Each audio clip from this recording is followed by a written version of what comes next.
Hello, little socks.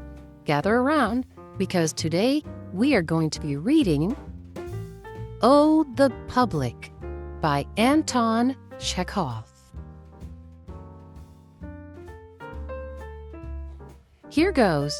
I'm done with drinking. Nothing shall tempt me to do it. It's time to take myself in hand. I must buck up and work. You're glad to get your salary. You must do your work honestly, heartily, conscientiously, regardless of sleep and comfort. Chuck, take it easy. You've got into the way of taking a salary for nothing, my boy. That's not the right thing. Not the right thing at all. After administering to himself several such lectures, Podtigan, the head ticket collector, begins to feel an irresistible impulse to get to work. It is past 1 o'clock at night, but in spite of that, he wakes the ticket collectors and with them goes up and down the railway carriages, inspecting the tickets. Tut-tut, tickets, please, he keeps shouting, briskly snapping the clippers. Sleepy figures shrouded in the twilight of the railway carriages start, shake their heads, and produce their tickets. Tut-tut, tickets, please. Podtigan addresses a second-class passenger, the lean, scraggy-looking man, wrapped up in a fur coat and a rug and surrounded with pillows. Tickets, please. The scraggy-looking man makes no reply. He is buried in sleep. The head ticket collector touches him on the shoulder and repeats impatiently, "Tut-tut, tickets, please." The passenger starts, opens his eyes, and gazes in alarm at Podtigan. What? Who? Eh? You're asked in plain language. Tut-tut, tickets, please, if you please.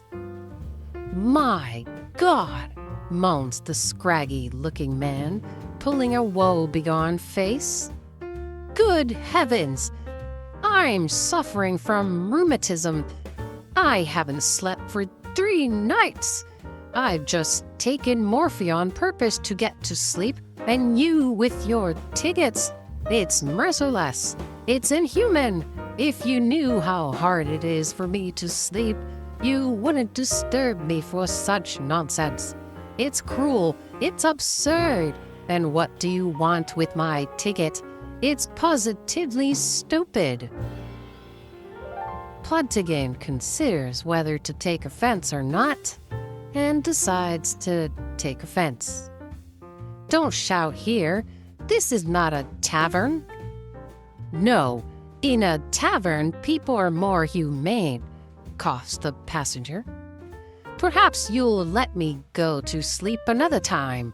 It's extraordinary. I've traveled abroad all over the place and no one asked for my ticket there.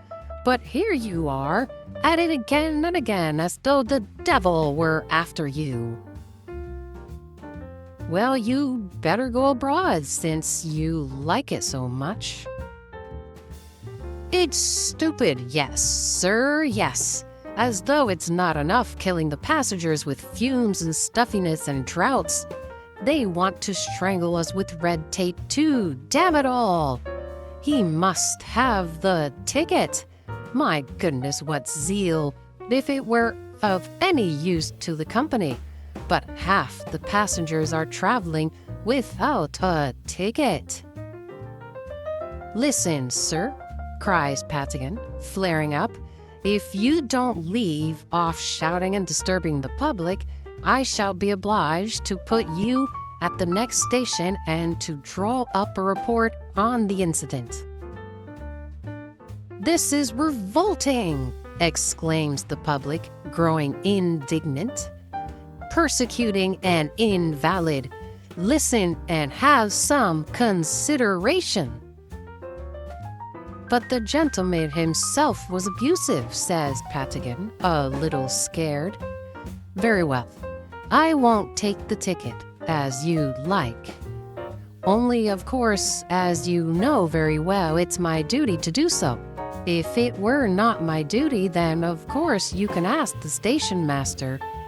Ask anyone you'd like. Potigan shrugs his shoulders and walks away from the invalid. At first he feels aggrieved and somewhat injured then. After passing through 2 or 3 carriages, he begins to feel a certain uneasiness, not unlike the pricking of conscience in his ticket collector's bosom. There certainly was no need to wake the invalid, he thinks, though it was not my fault. They imagine I did it wantonly, idly. They don't know that I'm bound in duty. If they don't believe it, I can bring the station master to them. A station. The train stops 5 minutes before the 3rd bell. Potigan enters the same second-class carriage. Behind him stalks the station master in a red cap. This gentleman here, Potigan begins, declares that I have no right to ask for his ticket and is offended at it. I ask you, station master, to explain to him. Do I ask for tickets according to regulation or to please myself, sir? Potigan addresses the scraggy-looking man. Sir, you can ask the station master here if you don't believe me. The invalid starts as though he had been stung, opens his eyes, and with a woe-begone face sinks back in his seat. My God, I have taken another powder and only just dozed off, when here he is again. I beseech you, have some pity on me. You can ask the station master whether I have the right to demand your ticket or not. This is insufferable. Take your ticket, take it. I'll pay for 5 extra if you'll only let me die in peace. Have you never been ill yourself, heartless people? This is simply persecution. A gentleman in military uniform grows indignant. I can see no other explanation of this persistence. Drop it, says the station master, frowning and pulling Potigan by the sleeve. Potigan shrugs his shoulders and slowly walks after the station master. There's no pleasing them, he thinks, bewildered. It was for his sake I brought the station master, that he might understand and be pacified, and he swears. Another station. The train stops 10 minutes before the 2nd bell, while Potigan is standing at the refreshment bar, drinking seltzer water. 2 gentlemen go up to him, one in the uniform of an engineer and the other in a military overcoat. Look here, ticket collector, the engineer begins, addressing Potigan. Your behavior to that invalid passenger has revolted all who witnessed it. My name is Pusitsky. I am an engineer, and this gentleman is a colonel. If you do not apologize to the passenger, we shall make a complaint to the traffic manager, who is a friend of ours. Gentlemen, why, of course, you. Potigan is panic-stricken. We don't want explanations. We warn you, if you don't apologize, we shall see justice done to him.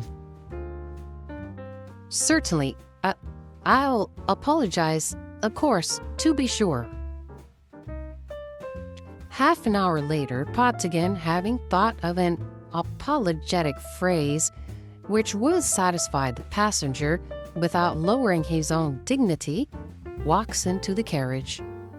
"Sir," he addresses the invalid. "Listen, sir." The invalid starts and leaps up. "What?" What was it? You mustn't be offended." "Ah, water," gasped the invalid, clutching at his heart. "I'd just taken a third dose of morphia, dropped to sleep, and again, good God, when will this torture cease?"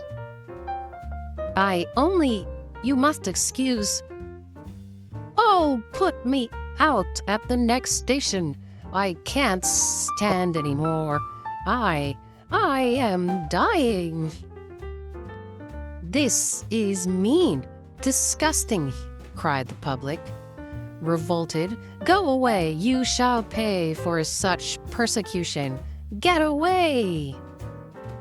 Pottigan waves his hand in despair, sighs, and walks out of the carriage.